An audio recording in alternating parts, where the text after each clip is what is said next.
In a world beset by critical race theory, a world in which the history of the West is being reviewed through an unfailingly unforgiving critical lens, when our children are invited to think everything done by the ancestors was wrong, if not downright evil, my next guest has been something of a lightning rod. In 2017, Professor of Political Science Bruce Gilley published in a journal called Third World Quarterly a paper entitled The Case for Colonialism, in which he argued that, quote, Western colonialism was, as a general rule, both objectively beneficial and subjectively legitimate in most of the places where it was found. 8 million people logged on to the journal's website soon after. The editor received more than one credible threat of violence, and 15 members of the journal's 34-person board resigned. Professor Gilley joins me now to make his case for, among other things, freedom of speech. Thanks, Bruce, for coming in. Thanks for having me. Making time. Yeah. Do you remain as convinced of your argument now as you were when you wrote it? I do, and maybe that's just because I've become a fanatic, but I spend my time basically listening to whatabouts and what about this case and critiques, and I've yet to find someone who's convinced me that I wasn't right. In fact, my original argument was largely focused on the British Empire because I was doing a book on a British imperial official, and I've since expanded it to the Germans, and I'm about to do one on the French, and I think the general rule still stands. And the more I reassert it, the more frustrated they become because I'm not conforming as I'm supposed to be. Do you accept or entertain the idea that not all colonialism was good?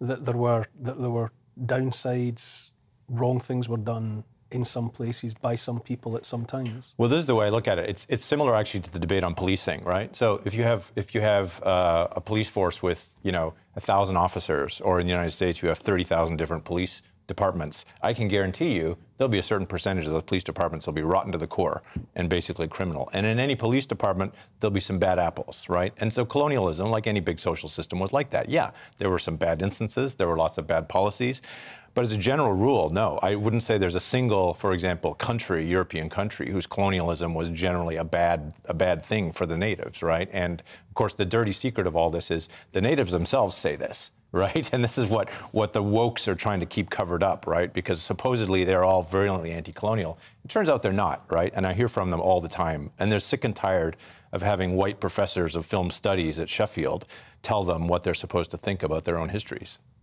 You witnessed it firsthand, I think, Hong Kong and the end of its time as a colony and its return to China. Did that experience of watching events unfold there play into your thinking? Yeah, I mean, I lived in Hong Kong from '92 to '02. I arrived the same day as Chris Patton in Hong Kong. Hong Kong is an incontrovertible case of good colonialism because there was nothing there before, right? And the people all moved to the colony. They self-colonized, right? So there's no possible case against the Hong Kong instance. And I saw the ways in which British administration, right, was thoughtful, was liberal, was democratic. And of course, you just need to look at the aftermath to see that case. So yeah, it strengthened that. Of course, it's easy to be positive about looking at Britain's cases in Singapore or Hong Kong, right? That's an easy case to make. But I look at the hard cases, right? I look at What about Belgium in the Congo? What about the... Yeah, so I'm just starting a book on the Belgian Congo. I think it's largely mythical that there was some terrible atrocities there, and I'm finding the evidence pretty clearly. One thing people forget is the Congo Free State, which was the subject of all the controversy, right, was not a colony, right? It was a private estate of the king, right? It became a Belgian colony in 1908. 1908 to 1960, actually, the Congo is the only time it's ever been a successful place. I actually think the Free State was not what is said, and I'll be showing that, but I think there's a fair case to say that, look, you don't want a bunch of freelancers and concession companies running anyone's business. You need a proper government, and that's what the Congo became in 1908. You were also struck, I think, by a Nigerian writer who is held up as, a figurehead of independence, speaking, well, not unfavourably of the quality of British rule. Yeah, to so expand on Chinua Achebe, you probably read Things Fall Apart in college as one of your required texts. It's probably the only half-decent novel ever written in Africa, honestly. I think that's true. And Achebe then became a kind of grand old man of kind of nationalism and anti-colonialism. But here's the thing, he never was, right? And this is this amazing kind of like the way in which the academy has gone so off the deep end in terms of just basic truth-seeking, right, is they had entirely covered up the guy's own oeuvre. I mean, he could stand in front of an audience and say, I think colonialism was great, and they would all write, he thinks colonialism was terrible, right? So I went back and just went through all his speeches, interviews, books, writings, right? And I wrote an article. I said, this guy was never anti-colonial. And when I published that, I half expected there was going to be a storm, right? But there wasn't, because this is a black man saying this, right? So I said, okay, I can say that too. Well, apparently I couldn't say that. Nick, yeah. What do you make listening to? I mean, you know, we've kind of grown accustomed over the last however long to being told that British Empire, colonialism, is a universal sin. How do you react to hearing an alternative portrayal of its? Well, I read your whole piece, actually, and I've got a lot of thoughts about it. We don't have much time, but here's my main question that I was interested in asking you, which was. It's around you want to sort of reclaim colonialism. Like you want to reclaim the word and you want to reclaim the idea of it. And thinking about that unfavorably, I was thinking about sort of what's happened on the left, and you have a thing that's happened particularly over the last decade where you have, you know, basically people who are like Scandinavian social democrats who are like, no, we're socialists. And when you look at what they're doing, it's actually, and then I never understand that because I'm like, well, why don't you just say you're social democrats? Because that would be much easier. Why do you insist on reclaiming this word? And I felt overtones of that. Like, why do you want to reclaim a word that has so much baggage and so much negativity attached to it when you could call it foreign direct investment or, you know, something much less controversial? You could call it external governance, or, right? Or any number of things. Yeah. So why do you want to reclaim that?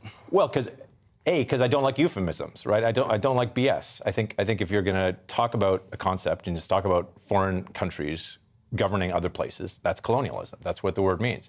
And I also think it's important because a lot of those lessons that came out of those eras are necessary today. I mean, they have been applied in you know, different aid programs, but they're not called learning colonialism.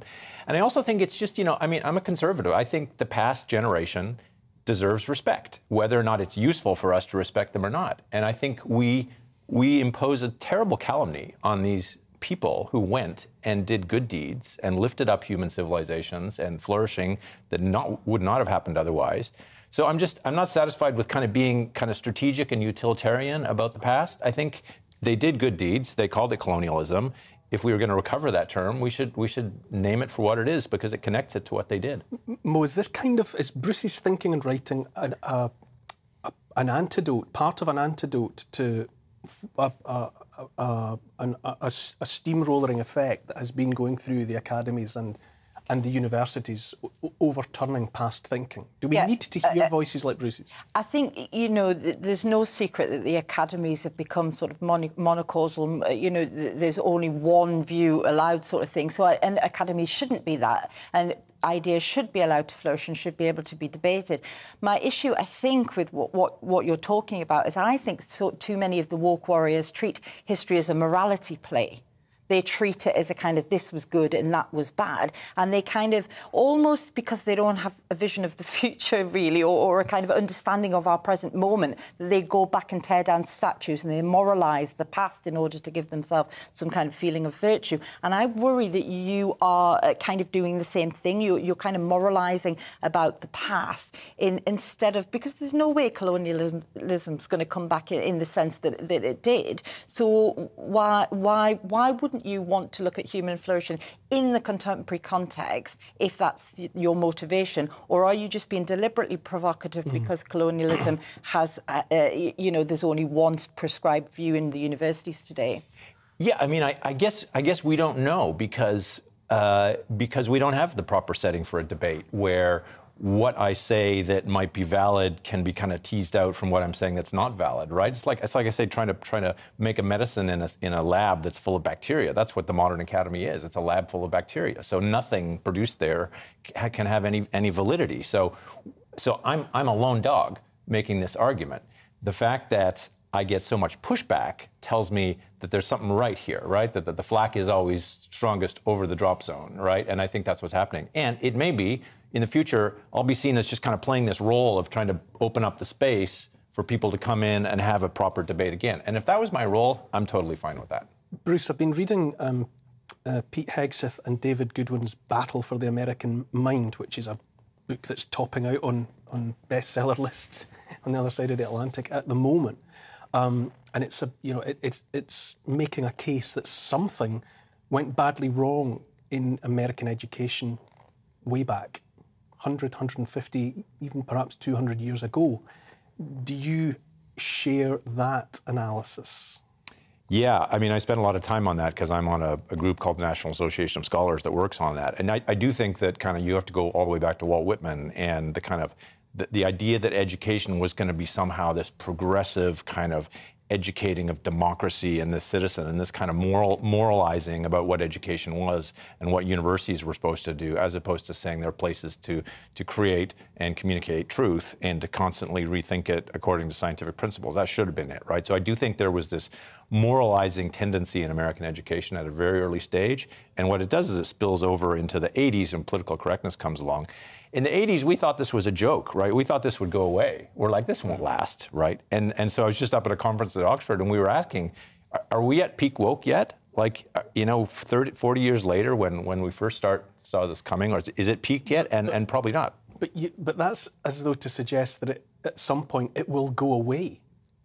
I think a lot of people fear that, on the contrary, it's embedded. Yeah. And Hegseth and Goodwin argue that it's been a long time taking root, and so to await a miraculous day where it just kind of disappears like a mirage, is that even realistic? Right, yeah, and so the argument you're hearing now is basically this is like the Reformation. You're going to get a permanent shift in the nature of the church, and the Reformation doesn't go away. It's just not a kind of a flash in the pan reformist tendencies, and then it goes back to the one holy Catholic Apostolic Church. No, I mean and that's a scary thought. And what that means basically is you have to create an alternative ecology of education and science outside of the established institutions. We hear this a lot, don't we, this use of alternative. I hear this again and again and again, that the education can only be fixed by establishing alternative schools, alternative universities. There is a new university, isn't there? Is it Austin in Texas? There's UT Austin. There's Hildegard College, which just started also.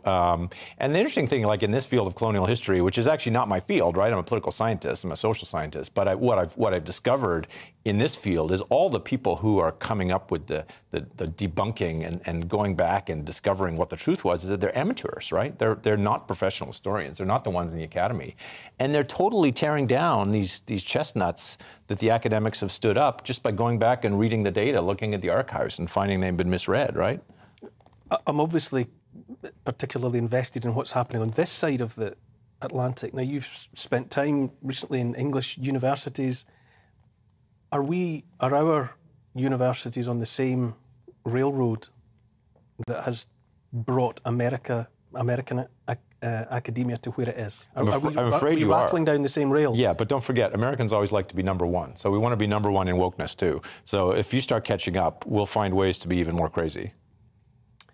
Professor Bruce Gilley, I could talk to you for much longer about that. It's such a conversation starter, really. Yeah. But sadly, we have no more time at the moment. But I would hope that you would maybe find the opportunity to come back and talk again. Absolutely.